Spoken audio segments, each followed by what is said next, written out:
નમસ્કાર દર્શક મિત્રો, આપ જોઈ રહ્યા છો વાયન ન્યૂઝ। હવે જોઈએ અગત્યના સમાચાર।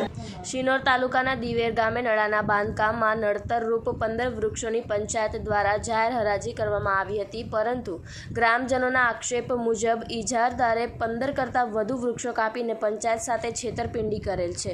શિનોર તાલુકાના દિવેર ગામે મઢી તરફ જવાના નળાનું કામ ચાલુ છે, જ્યાં નડતરરૂપ 15 વૃક્ષો કાપવાની પરવાનગી લઈ ગ્રામ પંચાયત દ્વારા જાહેર હરાજી કરવામાં આવી હતી, જેમાં સાદલીના વેપારીએ 51,000માં આ 15 વૃક્ષો કાપવાની ઇજારો લીધો હતો। તાજેતરમાં વરસાદ હોવાનો લાભ લઈને આ ઇજારદાર દ્વારા વધુ વૃક્ષો કાપી નાખ્યાનો આક્ષેપ કરવાની સાથોસાથ ગ્રામજનોએ ઇજારદાર દ્વારા માટી નાખીને દાટી દીધેલા વૃક્ષોના થળિયા જાતે બહાર કાઢી તપાસ કરતા 15 કરતાં વધુ વૃક્ષોના ઇજારદાર કાપી નાખ્યાનું બહાર આવતા મામલતદારે શિનોર દ્વારા સ્થળ પર તટસ્થ તપાસ થાય એવી માંગ કરી છે અને ઇજારદાર સામે કાર્યવાહી કરવાની માંગણી કરી છે।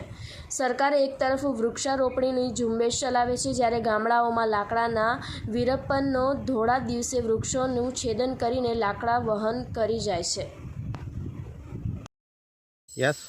આથી દિવેર ગામજનો તરફથી જણાવવામાં આવે છે કે અમારે દિવેર નદીને જોડતો નારું જે બનાવવામાં આવી છે ત્યાં 15 બાવર નળે એવા હતા, તે અમે હરાજી કરાવીને 51,000માં એક વેપારીને આપેલા છે। તે સાડલીનો વેપારી છે અને 15 બાવર કરતાં એને 32 બાવર કાપી નાખ્યા છે, તો પણ અત્યારે એવું કહે છે કે મારે હજુ 13 જ કપાયા છે અને 2 બાકી છે।